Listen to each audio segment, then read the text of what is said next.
Welcome back to the Chelsweets kitchen. When I think about cakes, I usually think about them in two categories. So the first is more of a design-focused cake, like a puppy dog cake or a fun sculpted cake like I've done in the past.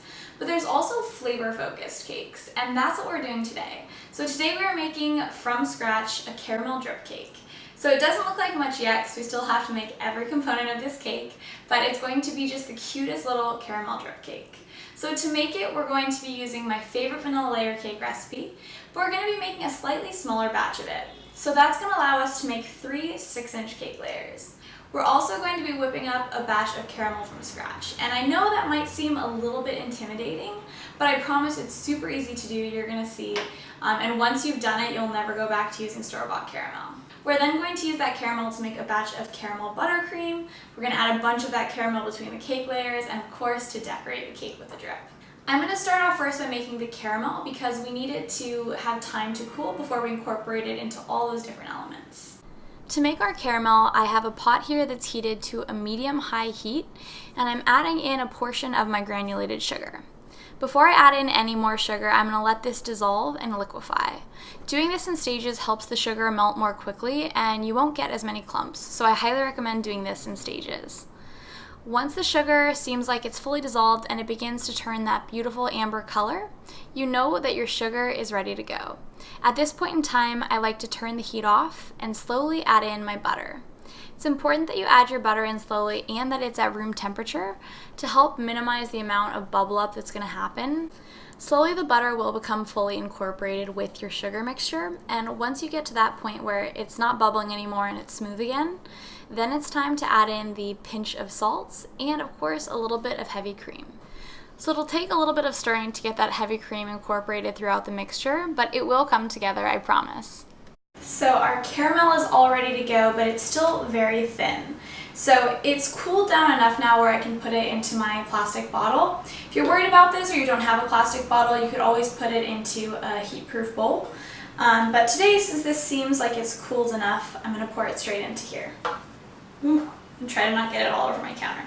Just look how thick and luscious that is, man. So we're going to be adding this between our cake layers to our buttercream, and we're also going to be decorating the cake with it. So it's still a little bit warm to the touch, so I'm going to set it aside to cool while I start to work on our cake layers. I'm actually going to be doing this by weight. So first I'm going to add my dry ingredients to my bowl, and that's going to include my flour, which is 2 cups and 2 tablespoons of all-purpose flour, or 255 grams. So next comes the granulated sugar, and to this we're adding 400 grams or 2 cups.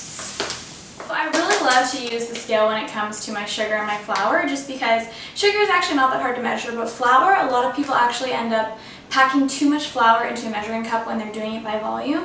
So if you really want to be careful and get a recipe just right, doing it by weight is a great way to do that. Next I'm going to add about 1.5 teaspoons of baking powder, or roughly 6 grams. And then a half a teaspoon of salt, or about 3 grams. I'm just going to give this a couple quick pulses.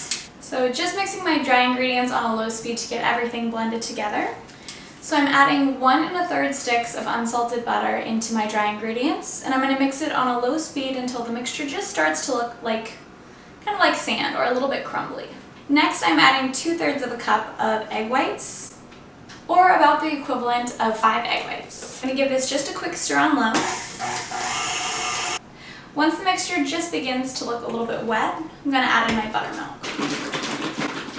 Always like to give my buttermilk a good shake. It sometimes settles as it sits in the fridge and kind of gets watery at the top, so just a good idea. So next I'm going to add in an entire cup of buttermilk, and I'm just going to gently pulse the mixture until this is incorporated. And then last but not least, I'm going to add a tablespoon of vegetable oil and a teaspoon of vanilla. So now that all of our ingredients are in our bowl, I'm just going to give it a gentle pulse until the ingredients have just come together. Perfect, so our batter is ready to go. Now we're going to add it into our prepared 6-inch cake pans. So while our cake layers bake, I'm going to work on our caramel buttercream. So this comes together so quickly, it's so easy, it's really just these 6 ingredients. And I'm going to start off by adding in 4 sticks of unsalted butter. So this is at room temperature. This part's always the messiest. I feel like my fingers get so greasy. So now that our butter is in our stand mixer, I'm just gonna mix it on a low speed for a couple seconds to get everything nice and smooth. And you guys will note that I'm using my paddle attachment. If you only have a whisk attachment, that's fine. I like to use the paddle attachment whenever I'm making frosting for cakes just because it helps the buttercream stay super silky smooth. I'm gonna add in a teaspoon of vanilla, a half a teaspoon of salt, and I'm gonna give that just a quick little stir. Next, I'm gonna begin to incorporate my powdered sugar. I'm adding about 2 tablespoons here of heavy cream. And last but not least, I'm adding in 1/3 cup of our caramel mixture. This is going to make this frosting just so decadent, so luscious. It's going to be amazing. So we still have lots left over to add to the inside of the cake and to decorate the cake with, but be sure to use your spatula on this to really get all that caramel in there. Okay, so I'm going to give this a quick stir, get everything mixed together, and then it's going to be time to decorate our cake. Our buttercream looks like it's a little bit on the thin side, but that's because the caramel that we added was a tiny bit warm. Like, it's warm to the touch right now. So as this sits, it's going to thicken up and it's going to be the perfect consistency once we go to decorate our cake. So now I'm going to cover up our bowl with a piece of plastic wrap just to help prevent the buttercream from forming a crust. So our cake layers are out of the oven and they've fully cooled. I like to use a serrated knife to trim the caramelization from the sides and also to level the top of the cake layers, but this is totally optional. I also love to give my frosting a really good stir before I add it to my cakes, just to make sure that it's nice and smooth and that there's no air bubbles in it. And after all of that hard work, it is finally time to make our caramel drip cake. So I'm starting by stacking my cake layers. I'm spreading an even layer of our caramel buttercream on top of each layer, and then I'm also adding a really massive swirl with our caramel. So you have to be careful when you add caramel like this, because if you add too much, it can make the layers slide as you're trying to assemble the cake. So just be mindful as you do that. I like to kind of press my layers down to help them stay in place. So I repeated this process with my next cake layer, and then topped it with my third and final cake layer. Then it was time to crumb coat. So if any of you guys aren't familiar with crumb coats, it's a thin initial layer of frosting that kind of helps trap in any crumbs and gets the cake in place. Once you've covered the cake, you chill it in the freezer for about 5 minutes until it's firm to the touch, and then you add on a second thicker layer of frosting, and the crumb coat allows you to get a perfectly smooth second coat of frosting. Once your frosting is nice and smooth, you want to pop the cake into the freezer because you want it to be chilled before we add on those caramel drips. So I just pulled our little mini caramel cake out of the freezer. It's nice and firm to the touch, and it is ready for our caramel drip. So our caramel drip is at room temperature now, and as you can see, it really is nice and thick, which is going to give us this gorgeous, really thick and defined drips, and that's what I'm after on this cake. I'm also going to be adding some caramel squares. This is the only thing that is not homemade in this cake. I'm just using the craft caramel squares that I got at the grocery store, so we're cheating a little bit with those.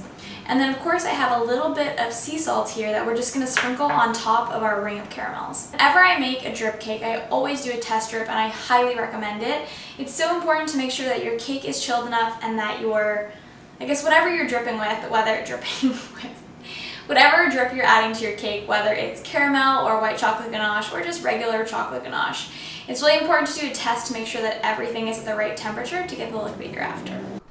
So I start off by making one drip on the side of the cake, and I let this flow for a little bit, give it a good squeeze, and then let the drip sit for a couple minutes just to see how far it runs, if it's thick enough, all of that jazz. If I'm happy with it, then I go ahead and add the rest of the drips to the cake. If not, I can either heat up my caramel or let it cool more to try to get the viscosity that I'm after. Once all my drips were in place, I added some caramel to the top of the cake too and smoothed it out with my small offset spatula. I added some of our caramel squares in a ring around the top of the cake, kind of at different angles just to give it a playful look.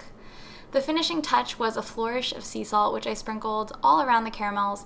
As you do this, you want to add enough for it to be visible, but not too much where somebody is going to take a bite and be horrified by how salty it is. So that's it. I think we have put as much caramel into this cake as we can, and our caramel drip cake is complete. If you guys want to recreate this cake, the recipe is up on Chelsweets.com, and I'll include the link in the video description below.